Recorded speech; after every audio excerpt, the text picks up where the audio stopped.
Daddy, si Annie, kumusta na kayo?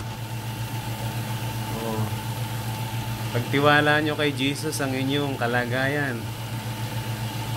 Kilala nyo po si Jesus Christ, ano po? Opo. Basta, ganyan lang po, huwag na kayong ah, tanggapin nyo po si Jesus bilang inyong tagapagligtas at Panginoon.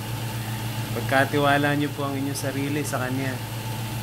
Sabihin nyo po sa Kanya, Panginoong Jesus, tinatanggap po kita bilang aking tagapagligtas at Panginoon ng aking buhay. Patawarin mo po ako sa aking mga kasalanan. Bigyan mo po ako ng buhay na walang hanggan sa piling mo. Ano man ang mangyari sa akin, pinagkakatiwala ko sa iyo ang aking buhay at ang aking kaluluwa. So Daddy, lumaban po kayo. Hinihintay po kayo ni Nanay.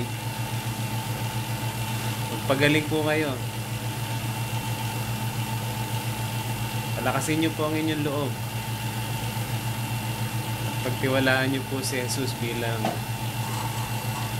tagapagligtas po para po pagalingin kayo sa inyong karamdaman.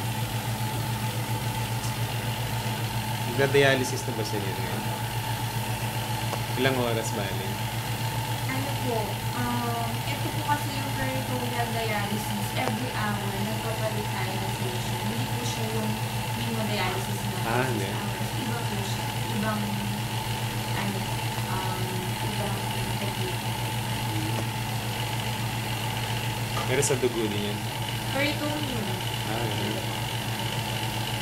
Iba po yung dialysis machine.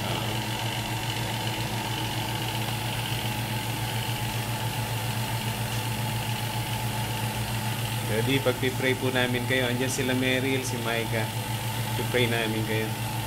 Panginoong Jesus, pinagkakatiwala po namin sa inyo si Daddy. Pagalingin niyo po siya, Panginoon. Bigyan po siya ng kagalingan. At higit sa lahat, yung buhay na walang hanggan na pinagkakaloob niyo po sa Kanya. Tanggapin niyo po siya, Panginoon. Daddy, lagi po kayong manalangin sa Kanya. Pagkatiwala niyo po kay Jesus. Ang inyong pong sarili, ang kalagayan niyo po, ang inyong kaluluwa, ang kaligtasan. Siya lamang po ang papagpapagaling sapagkat siya ang Diyos na buhay, ang Panginoong Yesus.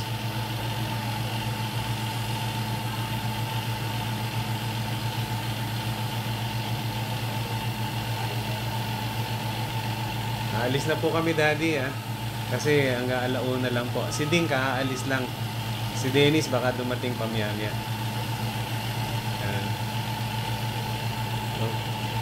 Okay. God bless you po, Daddy. Magpalakas po kayo. Palakasin niyo po ang inyong sarili. At higit sa lahat, lagi po kayong manalangin sa ating Diyos, sa ating Panginoong Yesus.